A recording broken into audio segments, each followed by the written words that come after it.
Space was vast, cold, and mostly boring, unless you were unlucky enough to attract the attention of the Galactic Empire.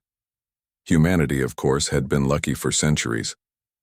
Then someone went and lit a signal flare right through a quasar. Thanks, Jerry.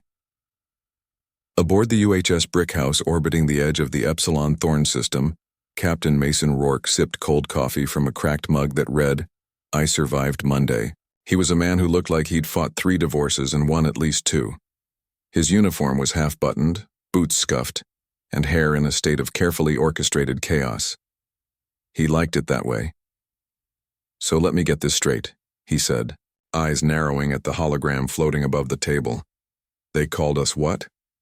Lieutenant Juno Vega, the ship's sarcastic comms officer and part-time doomscroller, grinned. And I quote, "An underdeveloped biological curiosity clinging to carbon-based nostalgia." Rourke set the mug down. That's adorable." Across the cramped, underlit bridge, Weapons Officer Malik Griggs let out a bark of laughter. "They called us nostalgic? Wait until they see our gun decks. Half of it is nostalgia. And duct tape," Juno added. "Don't forget baling wire," said Chief Engineer Hooper from the engine bay over comms. "And spite. That engine runs on pure spite." Rourke stood, brushing non-existent dust off his coat. "Okay, people. Status? Power systems green. Shields at, what shields?" Griggs deadpanned. Juno swiped through the alien transmission. Again, then brought up the Empire's visual communication. An alien envoy standing in full ceremonial armor, so polished it reflected the stars. A tall, blue-scaled reptilian figure with too many medals and not enough humility. High Commander Veltrax of the Imperial Sovereign Ascendancy. He was surrounded by shimmering columns, floating orbs, and what looked like a musical accompaniment of floating drones, like a soap commercial had crashed into a fashion runway. The alien began his message with theatrical slowness. "Humans of Earth, we, the enlightened species of the Ascendancy, have observed your quaint technology and charming attempts at interstellar navigation." "Charming," Rourke repeated, raising an eyebrow. "He sounds like he just found us on Etsy." "Silence. Lower life form," Veltrax bellowed, as if aware of the interruption. "Your ships are barely qualified to be spacefaring. Your weapons are rudimentary. Your history is filled with violence, chaos, and cooking shows. You are not fit to stand among the stars. We are offering you gracious assimilation." "Oh boy," Juno muttered. "Here comes the submit or perishes bit." "You will surrender your vessels and your sovereignty," Veltrax declared, smug enough to fuel a small sun. "In exchange, we offer protection, structure, and neural pacification. Refusal will be inconvenient. For you." The transmission ended with a musical sting so pompous it should have come with subtitles that read, "Wasn't that impressive?" Moment of silence passed. Then Griggs spoke. "Did he just offer to babysit us or threaten us?" "Because I can't tell." "Bit of both," Juno said. "Also, I looked up neural pacification.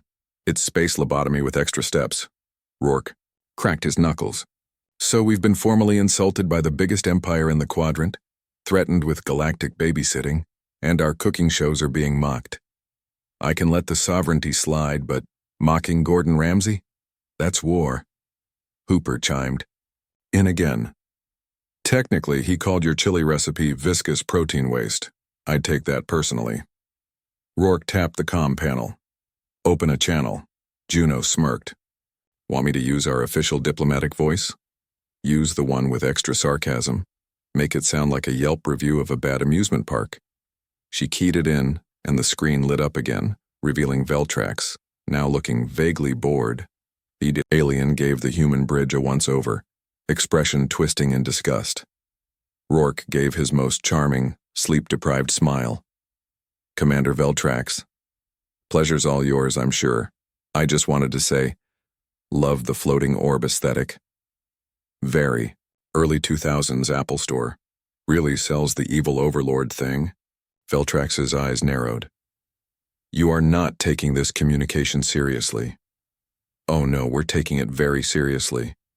I mean, surrendering to a civilization that thinks energy shields make them invincible. That's the kind of offer we just have to consider, right after we finish this rerun of MacGyver. The alien bristled. You are fools clinging to obsolescence. You will kneel before us. Rourke leaned forward, voice turning cool. We appreciate your concern. We really do. But you might want to check your history on us Earth types. We've got this annoying habit. Whenever someone tells us what to do, we tend to punch them in the face and build a better bomb. Your primitive explosives cannot penetrate ascendancy shield matrices. Oh, you think we use explosives? Rourke asked, smiling wide. That's adorable. The transmission cut, Juno turned. So, we poked the dragon. What's the plan, boss? Rourke walked over to the central console and keyed in an encrypted command sequence. Lights dimmed. Warning indicators flashed. Hidden compartments in the ship's hull creaked open. Griggs stared. Wait, are those railguns? Rourke said. Old school, magnetic, no energy signature. Completely ignored by ascendancy scans.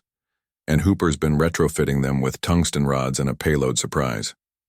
You mean the one labeled definitely not a war crime? That's the one. Juno shook her head, grinning. We let them see the rust, the coffee stains, the sarcasm. Meanwhile, we've been building this behind the curtain. Rourke sipped his now lukewarm coffee and smiled. Let them think we're the underdogs. It makes the punchline land harder. The UHS Brickhouse docked against the massive Ascendancy flagship like a tin can trying to latch onto a skyscraper. The alien vessel, designated Dominion of Radiance, because subtlety wasn't in their vocabulary, gleamed with pulsating lights, energy fields, and enough gold trim to bankrupt 3 galaxies. Looks like a space peacock threw up on Versailles, Rourke muttered, as the shuttle bay doors opened with theatrical slowness. I counted 14 shield layers, Juno said, stepping out behind him, tablet in hand. Either they're paranoid or they're compensating. They do love their protection, Rourke said, tugging at his wrinkled uniform. Bet their toilets have energy shields, too. Can't risk an ambush during personal time. Griggs, clad in an ill-fitting diplomatic tunic, elbowed him. You sure this isn't a trap? Oh, it's definitely a trap, Rourke replied cheerfully. But it's also theater. Let's give them a standing ovation. They were greeted by a parade of armored guards in formation, all at least 7 feet tall and wearing ornamental shoulder pads big enough to host weddings. At the front stood Veltrax, adorned in his ceremonial armor once more, now with even more floating drones. Because, of course, he added more. Welcome, humans, Veltrax said, his voice echoing through hidden amplifiers. You grace the radiance with your physical presence. Rourke bowed, overly dramatic. High Commander Veltrax, always a joy to bask in your metaphorical glow. Juno leaned in and whispered, Did he just call us smelly and fancy language? Griggs replied, I think we got diplomatically negged. Veltrax led them into a towering chamber made of shifting light and transparent walls, revealing the galaxy, spinning outside. Holographic planets floated above the table. Massive crystalline engines thrummed beneath their feet. This is our Nexus Hall, Veltrax explained, where all major decisions of conquest and diplomacy are weighed. You stand in the heart of the Ascendancy. Looks like a combination of a rave and a laser tag arena, Juno muttered. Magnificent, Rourke said aloud. You really went all out. We just meet in our break room. There's a dartboard and a fridge full of questionable yogurt. Veltrax smiled tightly. We do not engage in leisure. Efficiency is the soul of civilization. Sure, Rourke said. Efficiency. That's what I say every time I eat cold pizza over the sink. They were ushered toward an elongated table. Seats shaped like spiny alien vertebrae extended from the floor. As the humans awkwardly tried to sit, a hologram of a war map sprang to life in front of them. Veltrax gestured. Before negotiations begin, we wish to ensure you understand the scope of your position. The map zoomed out. Systems blinked red, conquered. Dozens of fleets spread like metal locusts. Human space was a small, flickering blue dot, surrounded, on all sides, This is not a threat, Veltrax said. It is a visual aid, Griggs whispered. You know who else liked visual aids? Bond villains. Veltrax continued, oblivious. Our weapons utilize phase-entropic plasma lances guided by quantum resonators. Our defenses are reinforced by harmonic shielding. Observe. He gestured, and a section of the wall turned transparent, revealing a hovering drone. A pulse beam fired at it, then another, then another. Each beam deflected harmlessly against a shimmering golden barrier. Your projectile-based weapons, Veltrax said, will vaporize upon contact. Fancy, Rourke said. Reminds me of my cousin's timeshare presentation. Big lights, no substance. You mock what you do not understand, Veltrax replied, tone sharpening. No, Rourke said. We understand it. We just don't. Think bedazzling your defense grid with gold trim makes it better. But hey, if it works for you. A diplomatic aide, small, hunched, and overly eager, approached the humans with a tray of translucent cubes. A gift from the Empire, the aide chirped. Compressed nutrient culture with multistrata protein infusion. Rourke poked one with a finger. It jiggled ominously. We have something similar, he said. It's called Jell-O. Ours comes with questionable cherries. Juno leaned over to sniff it and recoiled. Smells like a urinal cake mated with a seafood buffet. The aide blinked. I do not know what that means. Good, Juno said. Keep it that way. Veltrax cleared his throat. Perhaps now we can discuss terms. We believe your people are best suited as resource stewards and data miners. We offer limited autonomy in exchange for loyalty and compliance. You're offering us indentured servitude, Rourke said, blinking slowly. Veltrax smiled. We offer purpose. Juno tilted her head. What if our purpose is kicking you in the shin and running off with your ship? Metaphor? The aide asked, worried. Sure, Rourke said. Let's go with that. The table lit up again, this time with specks of human vessels. Their schematics, highlighted in red, displayed glaring vulnerabilities, lack of shielding, heat signature trails, and what appeared to be obsolete propulsion systems. This is your flagship, yes? Veltrax asked, displaying the brick house. Yup, Griggs said. She's held together by elbow grease and country music. Your drive core is 10 generations behind. Its magnetic shielding is unstable. Fun fact, Hooper's voice buzzed through Rourke's hidden earpiece. I intentionally misaligned it for the scan. Their computers are drooling over a fake weakness. Rourke kept his expression straight. Yeah, she's old. Doesn't even have an AI. Runs on Linux and sarcasm. Veltrax narrowed his eyes. We are prepared to absorb your species gently. Resistance will. Look, Rourke said, raising a hand. We're flattered, really. The speech, the tech, demo, the weird glowing food, it's all very thorough. But you're making the same mistake everyone makes when they meet us. And what is that? Veltrax asked. You think being primitive makes us stupid. We just didn't buy your toys. Doesn't mean we don't understand them. Juno grinned. We just didn't like the user agreement. The room fell silent for a beat. Veltrax blinked his reptilian eyes. You are stalling. Of course, Rourke said brightly. That's what humans do. We stall, we joke, we invent things like karaoke and TikTok while building kinetic projectiles that don't care about your fancy light shows. Griggs added, we also once taped a potato to a missile and called it science. True story. The alien aide leaned toward Veltrax and whispered something in a panicked tone. Veltrax's demeanor faltered for just a second. You have already deployed ships. Rourke stood, brushing invisible lint from his sleeve. Oh no, we'd never deploy ships in your space, that would be rude. We just park them nearby, just in case your food gave us space hives. The table buzzed again, an incoming alert. Veltrax's own internal security sensors blinked red. Multiple unidentified objects approaching. The humans turned to leave. Thanks for the show, Rourke said, waving over his shoulder. We'll see ourselves out. But just a heads up, Commander, next time when you invite someone over for a surrender, maybe don't show them all your toys first. He paused at the door. Oh, and pro tip, kinetic weapons don't care how shiny your shields are. Veltrax opened his mouth, but Rourke winked and tapped his earpiece. Time to cue the finale. In orbit above the Ascendancy's jewel world, the UHS Brickhouse floated like a garage-built hot rod parked outside a Ferrari dealership. To the Ascendancy fleet, it was laughable. An eyesore with exposed hull plating, scuffed thrusters, and a communications dish that looked suspiciously like a repurposed satellite TV rig. The Dominion of Radiance hovered nearby, all radiant glory and glowing symmetry, surrounded by a formation of 47 gleaming warships, each more unnecessarily dramatic than the last. Spires, obelisks, grav-plated fins. One even had rotating crystal wings because if you're going to vaporize someone, do it with flair.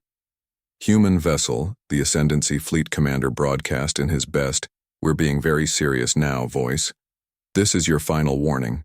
Power down your systems, submit to docking. Your resistance will be recorded for educational purposes. On the bridge of the brick house, Rourke leaned back in his chair, sipping what appeared to be gas station coffee out of a cracked mug that read, "Best captain, worst timing. Educational purposes," he mused. Think they're making a PowerPoint about us? Griggs smirked. If so, I hope they use Comic Sans. Across the deck, the crew moved in an oddly casual rhythm. Hooper's console blinked with warnings, but he dismissed them like spam pop-ups. Juno sat cross-legged on her console, chewing on a pen and scrolling through an old Earth movie on her tablet. Die Hard 2. Outside, the Ascendancy ships began their charge. Beams of concentrated energy lanced across the void. Prismatic bursts shimmered as plasma streaked toward the brick house. The fleet opened fire with practiced elegance, pulses, arcs, lattice fire webs. The screen bloomed with light like a New Year's celebration, if New Year's involved getting vaporized. The brick house lurched. Not dramatically. Not even cinematically. It looked more like a whale farted mid-turn and just kind of waddled sideways. Alien scanners lit up. The humans were clearly overwhelmed. Their primitive magnetic deflectors flickered under the pressure. Their flight patterns were jagged, inefficient, chaotic. It was by all accounts a slaughter in progress. This is going great, Hooper muttered, pulling up a ship-wide diagnostic. Tell them we're leaking coolant, Rourke said. We are. Leaking coolant. Perfect. Sell it. Meanwhile, several other human ships emerged from stealth positions, cargo freighters, derelict-looking corvettes, and what appeared to be an old mining tug with hull graffiti that read, "We break." For nobody, the Ascendancy fleet updated their threat index. Minimal risk, clownish, extremely flammable. Inside the Dominion of Radiance, Veltrax watched the chaos with detached amusement. They are flailing, he said. It is almost sad. His aide chimed in. One vessel has activated a steam turbine? Pitiful. Back aboard the brick house, Juno glanced at the sensor feed. They think we're flailing. Rourke grinned. Good. Time to flail harder. Execute operation. Slip. And slide, Juno said into her mic. Launching decoy pods, Griggs confirmed. Let's make it messy. All at once, the human ships released waves of debris, scrap metal, frozen waste, dummy torpedoes filled with shredded earth pop songs.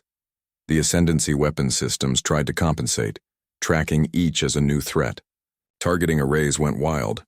They're panicking, Hooper said. Too many false positives. Fire control is arguing with itself, Juno added. Looks like their AI just rage quit. Time for show and tell, Rourke said. Griggs, let's see what the old girls can do. Griggs flipped the safety off a covered switch labeled, This shouldn't work. Below the brick house, 3 hatches opened and from them fired the ugliest weapons the Ascendancy had ever seen.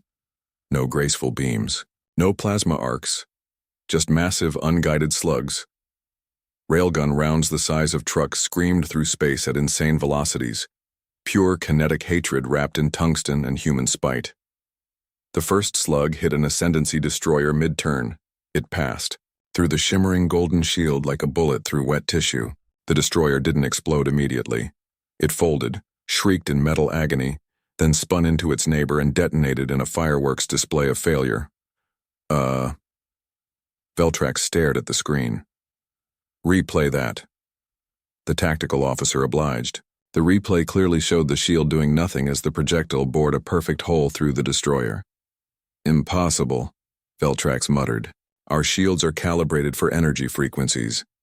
Yeah, his aide whispered. That's the problem.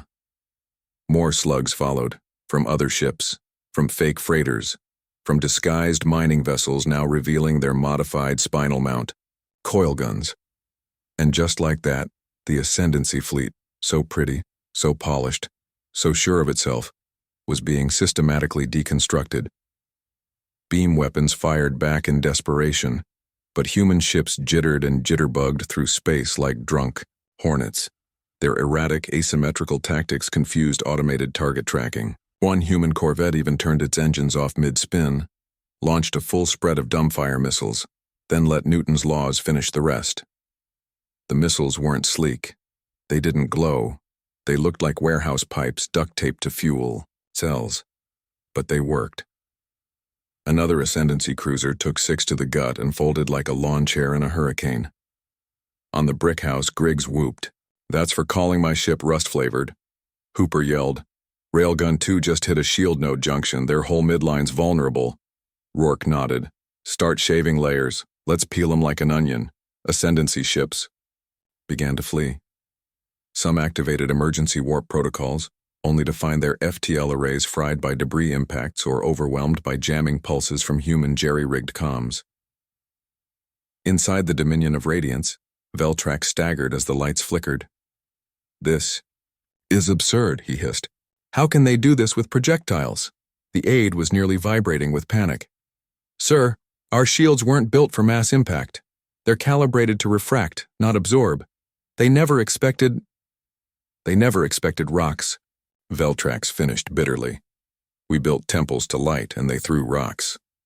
Back in the field, the brick house executed a corkscrew maneuver and drifted behind a dying Ascendancy dreadnought. Its cannons charged again. Line it up, Rourke ordered. Let's put this one on the highlight reel. The round fired and punched through the dreadnought's main core. The ship cracked in two like a snapped glow stick. Boom, Griggs said simply. All ships, Rourke called. Push forward. Don't let up. Keep it ugly. Across the battlefield, the balance of power didn't shift. It flipped. The pride of the Ascendancy fleet, centuries of refinement, tactical elegance, and glowing arrogance, crumbled under a barrage of human ingenuity, stubbornness, and ballistic vengeance. In just 17 minutes, 33 Ascendancy vessels were gone. 6 were crippled. 8 had warped out, leaking and limping. The rest hovered in panicked disarray, receiving desperate recall orders from the flagship. Inside the Dominion of Radiance, alarms screamed. Fires broke out on 2 decks. Holograms glitched and spasmed. Veltrax stood in stunned silence. Then Rourke's voice buzzed in through the command channel. High Commander Veltrax, this is Captain Rourke of the United Human Ship Brickhouse. You may remember us from such recent tragedies as you invited us aboard your flagship to gloat. Veltrax ground his mandibles. You tricked us. Deception, treachery. Veltrax, Rourke said dryly. We're humans. Deception is practically our national sport. You lured us into battle. Not really. You showed up, flexed your toys, insulted our ships, and fired first. We just let you. Veltrax snarled. This isn't warfare. It's barbarism. Rourke grinned, into the mic. Oh, that's cute. You still think your definition matters? The wreckage of the Ascendancy fleet glittered like broken glass around the orbit of Nalthar Prime, where once hung a wall of radiant superiority. Now drifted slag, crumpled hulls, and shattered pride. Escape pods blinked feebly in the darkness. The Dominion of Radiance, flagship of 1,000 campaigns, listed to one side like a broken chandelier, venting plasma from 3 decks. On the bridge of the UHS Brickhouse, Captain Rourke watched the scene with the detached satisfaction of a man who had just flipped the board on a rigged game. Well, he muttered, sipping coffee that now tasted like poetic justice. Guess we're primitive like a bear trap. Griggs chuckled. Ascendancy comms just sent us a transmission. Let me guess. Oops, our bad. Close. It's an unconditional surrender offer. Veltrax says he's, quote, willing to enter negotiations for ceasefire terms that preserve his dignity. Rourke raised an eyebrow. He misspelled please stop punching us. Tell him we accept dignity negotiable. Hooper turned from his console holding a fresh stack of new messages. And here come the diplomats. Everyone suddenly wants to be friends with the apes, who throw tungsten rods at starships. He began reading. Message from the Keldari hegemony. We humbly request a technology exchange in light of your impressive performance. Message from the Zeraxi triumvirate. Please advise whether your kinetic weapon systems are for sale, and if so, do they come in smaller planetary packages? Message from the Zorvani Guild. Holy crap, you guys are insane. Let's talk alliance. Juno smirked. Amazing how fast Primitive becomes partner once their fleets are confetti. On screen, an emergency broadcast from the Ascendancy flickered to life. Veltrax appeared, framed in a flickering command room lit by failing lights, and the faint sizzle of a coolant fire in the background. His ceremonial armor was cracked, and something behind him was definitely on fire. We, the Ascendancy, he began, voice clipped and full of suppressed fury, recognize the tactical capabilities of humanity and formally withdraw all claims of superiority. Effective immediately, a ceasefire is in place. A beat. Then a second screen opened. Rourke's reply. He wore a ridiculous pair of 1990s sunglasses and a t-shirt that read, Make Earth Dangerous Again. Veltrax, he said casually, do you know what rule number 1 is? Veltrax blinked. What? Rule number 1, Rourke said, sipping from his world's most underestimated species mug, is this. Never assume the idiot with a wrench doesn't know how to take your throne apart. He gave a lopsided smile. You forgot rule number 1. Veltrax's transmission cut off without a response, whether from shame, rage, or his ship finally giving up and collapsing into itself. No one could say. Griggs laughed. You just made that up. I make up a lot of rules. Humans love rules. The crew's laughter died down as the situation around them stabilized. Drones zipped out to help Ascendancy survivors. Human medships, unarmed but heavily armored, moved in under white flag signatures to provide aid. Because that's what humans did. Punch you in the mouth, then hand you a bandage. Sir, Hooper said, you'll want to see this. On the main screen, a report unfurled, encrypted but flagged priority. From Earth. Directive 0 Black. Rourke frowned. Classified order. Not bad timing for a plot twist. He opened it. The contents appeared in a secure data stream, readable only by him. His eyes moved side to side. Juno peered over. Something good? Yeah, Rourke said slowly. You could say that. He handed her a datapad with only one line decrypted. Project Mjolnir remains concealed. Continue to maintain the appearance of outdated technology. Do not engage Tier 4 assets unless explicitly ordered by Terra Command. Juno blinked. So, this was the warm-up act? Apparently, Rourke muttered. We haven't even shown them the good stuff yet. Any idea what Tier 4 means? Rourke gave her a sidelong glance. Let me put it this way, he said, leaning back in his chair as the camera zoomed out from the brick house, now idling like a smug junker in a sea of fancy alien wrecks. If the railguns were us throwing rocks. He paused for effect. Project Mjolnir is us throwing the moon. The crew exchanged looks. Griggs whispered, Hot damn. Somewhere in a secure vault beneath Luna's far side, something ancient and human-made stirred, still dormant, still secret. For now.